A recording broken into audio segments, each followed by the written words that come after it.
Hello there, and welcome back to the channel, or welcome for the first time, either way. If you've been liking the videos, go ahead and give me a, if you're wondering what that is, that's a like. Go ahead and give me a like.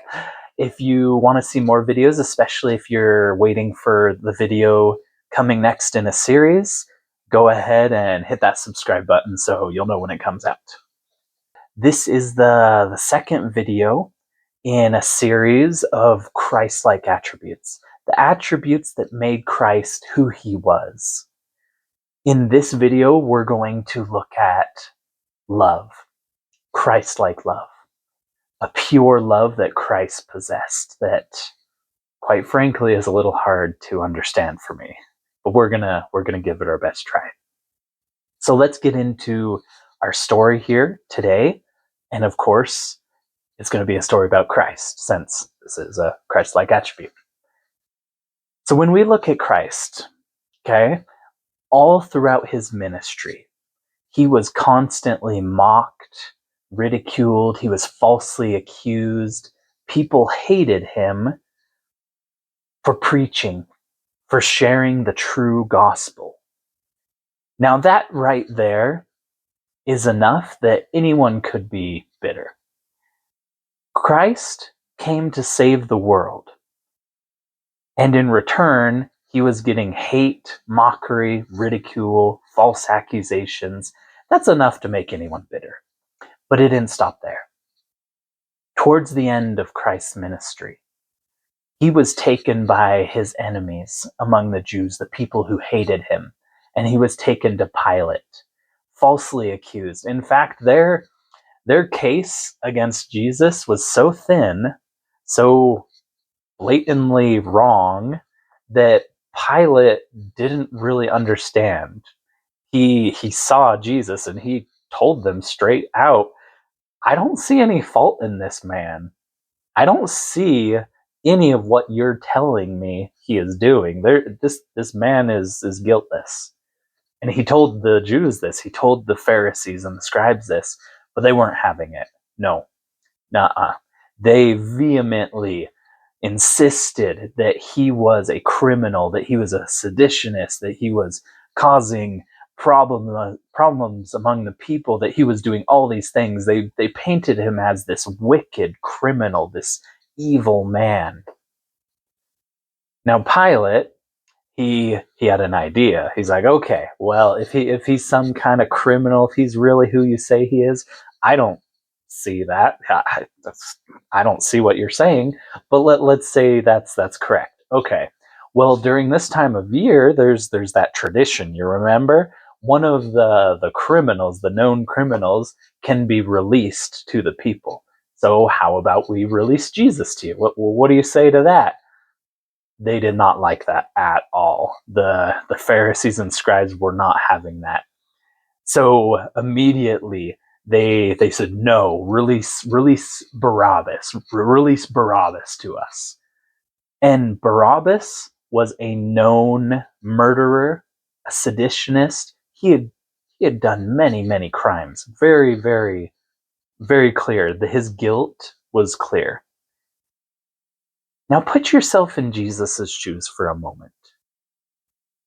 You had come to save the world from sin and pain. That's what you had come for. You had come for them, to save them. Now these very people that you are trying to save choose to save a murderer over you when you've done nothing wrong. You've only done what is right. And they choose to save a murderer over you when you're trying to save them. That would be a hard pill to swallow. And again, it doesn't stop there. So Pilate, seeing how vehement these Jews are, he decides to just let them have their way. Okay, we'll release Barabbas to you, and we will crucify this Jesus. We'll crucify him because that's clearly what you want. So they take Jesus. And not only do they crucify him, first, They cause him more unneeded, pointless pain, things that they didn't have to do. He was scourged, first off. And that, let me just say one thing about scourging. You may already know some of this. That's fine. Scourging is far worse than whipping. Scourging is typically done with this tool. It has leather straps, and in the leather straps, or whatever type of material they're using, is woven pieces of bone, pieces of glass, pieces of stone, these things that will just tear apart the flesh. So Jesus was scourged, first off. And then these Romans who are doing the deed, they decide to have a little fun, if you could call it that, with the Savior. They had heard about this Jesus. I'm sure everyone in Jerusalem and the surrounding areas had heard of Jesus by this point. And they had heard people calling him a king, people calling him even a god. Of course, they didn't believe this, but they're like, okay, let's have some fun with him. Let's make him the king he is. And they go, and just adding to his pain and his humiliation, they give him a crown of thorns to symbolize his kingship in their eyes. And then they falsely worship him, and evil actions, horrible pain, horrible humiliation. Following that, they take Christ and they go to crucify him. And as they're nailing him on the cross, they take his clothes and his possessions and they start gambling for them. Now, if I were in Jesus's shoes, the rest of this story would have turned out very differently. If people were mocking me, ridiculing me, causing me pain, and were going to kill me, they're evil men. Those kind of men, I would condemn them. They don't deserve to be saved. And that's why you and I should both be grateful that Jesus was chosen as the Christ instead of me. When he was in this position, did he condemn these evil, wicked men who were literally killing the Son of God, torturing the Son of God? No, he didn't. He pled for them. He didn't condemn them, he pled for them. As he was hanging on the cross in this unimaginable pain, he called out to his Father, "Father, forgive them. They don't know what they're doing." Christ's love, this pure love that he possessed, it's just, quite frankly, hard for me to understand. I do not know how he can love so deeply. The only thing I do know is that he does. Even if I don't understand how he can love so deeply, even if I don't understand how he can love his enemies, those who hated and killed him, and still want to save them, still care about their salvation, even if I don't understand how he can do that, I do know that he did do that. He does have that kind of love, even if it is beyond our comprehension. That said, we're still going to try to understand it as best we can, because the Lord has commanded that we should be even as he and his Father in heaven are. And if you're curious where that is, go read in the Sermon on the Mount. You'll see. So let's pick this apart a little bit. Let's look at what makes this pure love of Christ. What is the difference between this simple love that many people have and Christ-like love? So let's break it down a little bit here. The first And major, major difference between love and the pure love of Christ, Christ-like love, is limits. Normal love, it has limits. You're not going to love everyone, everything. That's not how it works. But Christ-like love, the pure love of Christ, has no limits. Think about the story we just went through. These people tortured and killed Christ. They mocked him. They mocked the gospel. They were evil, wicked men and women. But Christ didn't love them less. Even those people, he pled for their forgiveness. He pled for their eternal souls. There is no limits to Christ-like love. And it often makes me wonder in my life, how often am I seeing what people do and wanting them to receive punishment, to receive justice, rather than receive mercy? How often am I crying out for justice rather than pleading for mercy for these people? Because there's a lot of people that do a lot of evil things, a lot of wicked things. I mean, just look at the world. There are people who abuse children. There are people who murder. There are people who rape. There are people who do very evil things. Heck, if someone just causes me more minor pain, I often find myself wanting justice. I want punishment. I want them to get what they deserve. I don't often plead for mercy for those wicked people. But that's what needs to change. We need to start looking at things differently.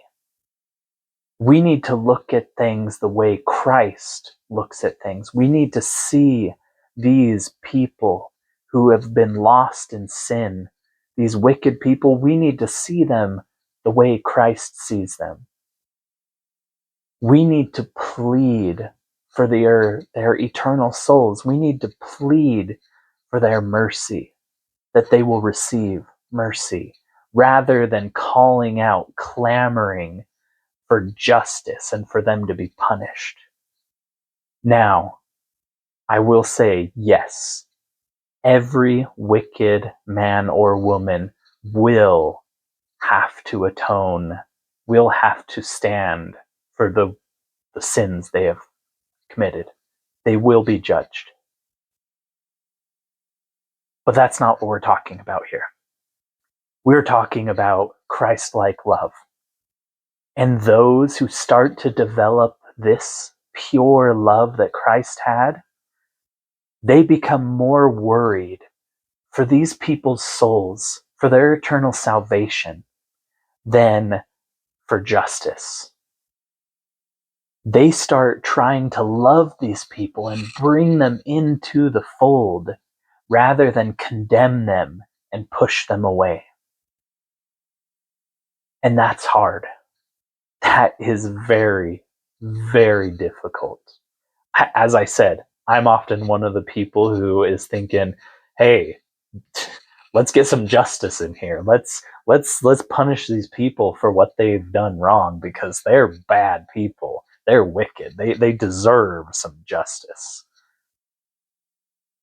So it's not easy. It is not easy to have this Christ-like love for people, because there's no limits to it. That is the major difference between Christ-like love and the simple love that most people have. You will love even your enemies. You will love even those who hate you. You will even love the wicked, and you will care for their souls, because that's how Christ does it. And that's what we want to develop. It'll be difficult. Very, very difficult. It'll take time. It'll take divine help. But that's where we want to get. We want to start seeing things as Christ sees them. So that's the first and major difference between simple love and Christ-like love. But let's look at one or two more ways that there's difference there. First, Christ-like love. When you have this love, you're not easily provoked. Think about Christ. They did just about anything humanly possible to him that he could have been provoked. I mean, he was mocked, he was tortured, he was crucified, he was falsely accused, people hated him. There is so many things, so many reasons that he could have been easily provoked. He had more reasons than most to get angry, but he didn't. He didn't get angry. He wasn't easily provoked. He suffered through it all, even though he had the power to stop it. He had the power to stop what was going on. I mean, he had all power. Literally a god. But he didn't stop it. He suffered through it all. He was not provoked by these people, these wicked people's actions. He suffered through it all because he knew it needed to be done. And he did not let them provoke him. And tied very closely to that is the second thing of this Christ-like love, and it's that those who possess this pure love, they're not puffed up. They're not prideful. Look at Christ. There's very few men who have ever walked this earth that had more reason to be prideful than him. I mean, he was the literal Son of God. He had all power. I mean, if there was a person who had the right to be prideful, it was Christ. But he wasn't that way. He wasn't that way at all. And that is because love and pride, they don't really coexist. If you have one, you can't really have the other. Someone who has this pure love of Christ, they're not prideful people. They're not puffed up. There's probably more that you could go into, but those are a few of the major things that show that you have this Christ-like love. The differences between simple love you have for your friends and this pure Christ-like love that has no limits, that you love everyone. But that begs a question. How do you develop this pure love that Christ has? Moroni in the Book of Mormon gave us the answer to this, actually. He said that this pure love of Christ, it's a gift. It's a gift from God. And we need to pray with all the energy of our heart to receive this gift from God. And that makes a lot of sense to me, because I'll tell you, this pure love, Christ-like love, is beyond what any of us mortals can do. It just is. So it makes a lot of sense that it's a gift from God. It's something that's only possible through the Lord. So we need to pray with all the energy of our heart, with everything that we have, that we can love like Christ loves, that we can see people like Christ sees them, that we can have this pure love. And one note I'll make, kind of a little addition that I have noticed about developing anything, getting any gift from God. God doesn't often give gifts to people who sit on their backside and do nothing. He doesn't. That's just the way it is. Very rarely will he give you a gift if you're just sitting on your butt doing nothing. No, he gives gifts. He helps people grow. He does things for those who are trying. That doesn't mean you have to be perfect, but if you're trying, he sees that effort. He sees what you're trying to do. And he is so much more willing and likely to give you those gifts, to give you what you're asking for. That is just the way it is.